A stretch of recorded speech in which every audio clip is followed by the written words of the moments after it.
Welcome to The Rite of Passage with Vanessa Riley, the podcast where storytelling meets passion and every page turns into a new adventure. I'm your host, Vanessa Riley, and together we'll dive deep into untold histories, reflect on current events through a historical lens, share behind-the-scenes writing insights, and explore the ups and downs of the author's journey. From rich historical novels to unforgettable characters to pop culture's intrusion on the written word, hey, we're going to explore it all.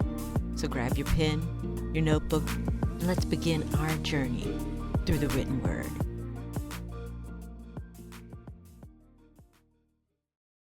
Let's start your rite of passage. Celebrate without a round to it. My mother was the first female entrepreneur I ever met.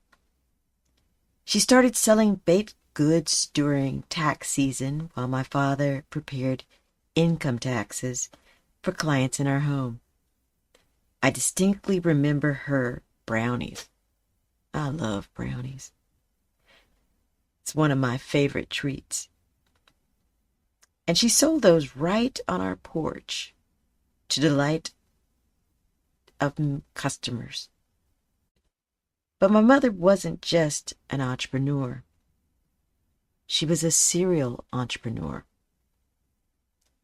She took that experience and built a bookstore, Goldenrod Christian Bookstore, in the booming metropolis of Aiken, South Carolina.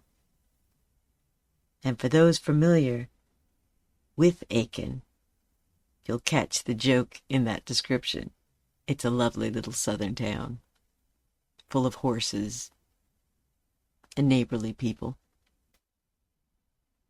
and nuclear power. A love of books has always been deeply ingrained in my family, which made it all the more distressing when larger businesses noticed the niche my mother had carved out. Since there wasn't another Christian bookstore for miles,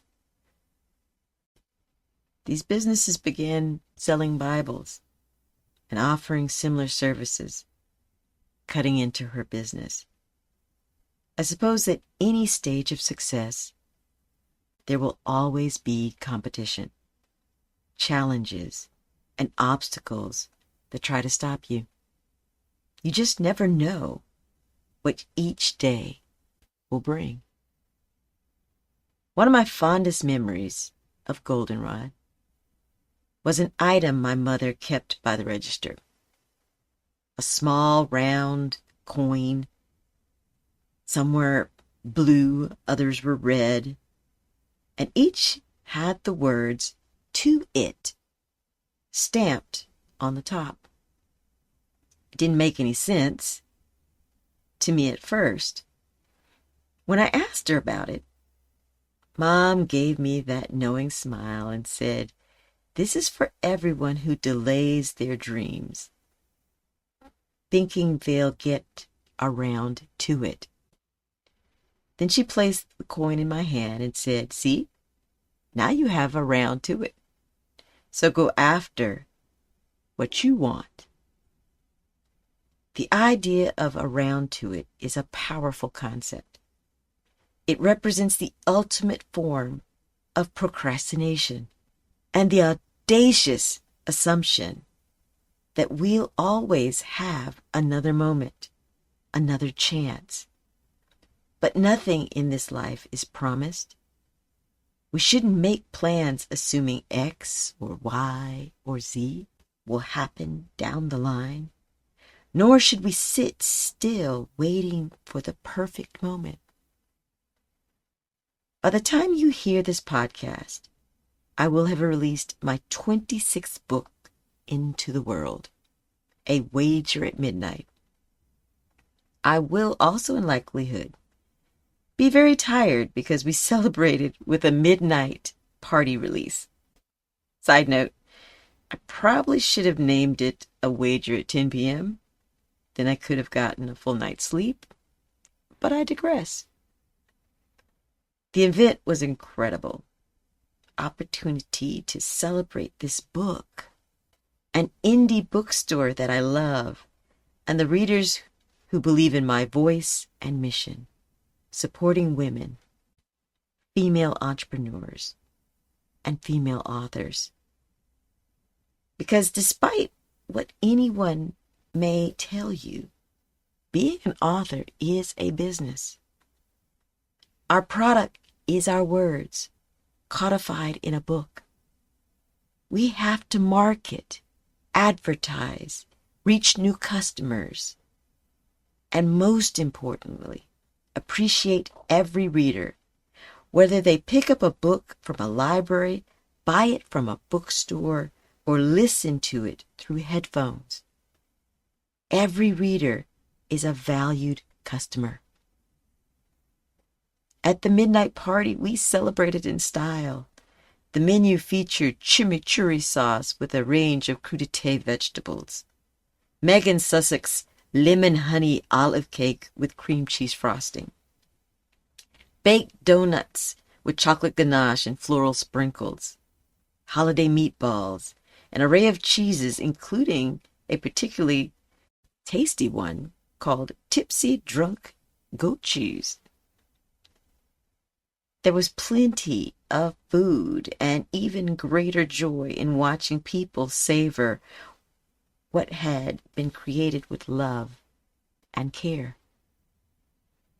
Perhaps I'm a serial pleaser because I want people to enjoy my words. But if I throw a party, I want them to enjoy the food too. So consider this message your round to it.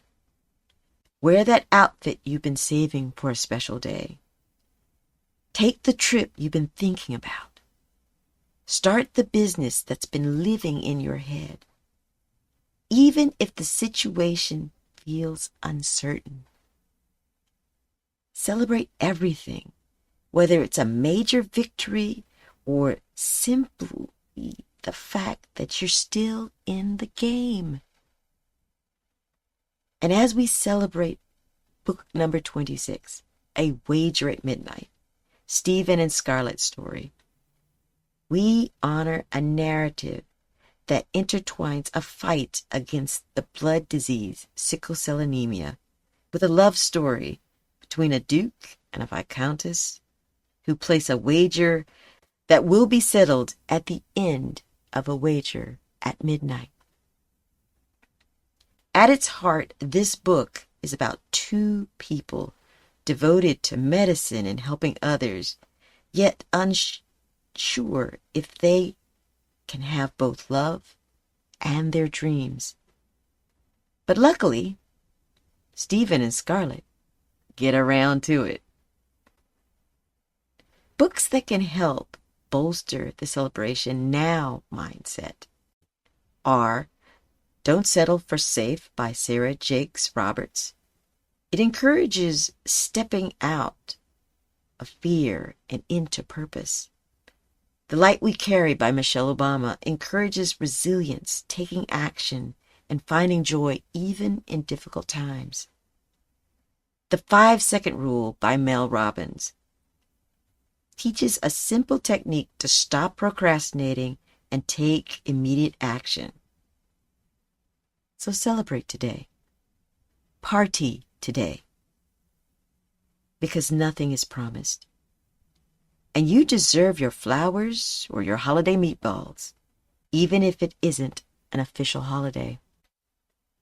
You deserve a celebration. Show notes include a list of books that I mentioned in this broadcast. This week, I'm highlighting The Bookworm Bookstore through bookshop.org. You can find my notes on Substack or on my website, vanessariley.com, under the podcast link in the About tab. Thank you for listening. Hopefully, you'll come again. This is Vanessa Riley.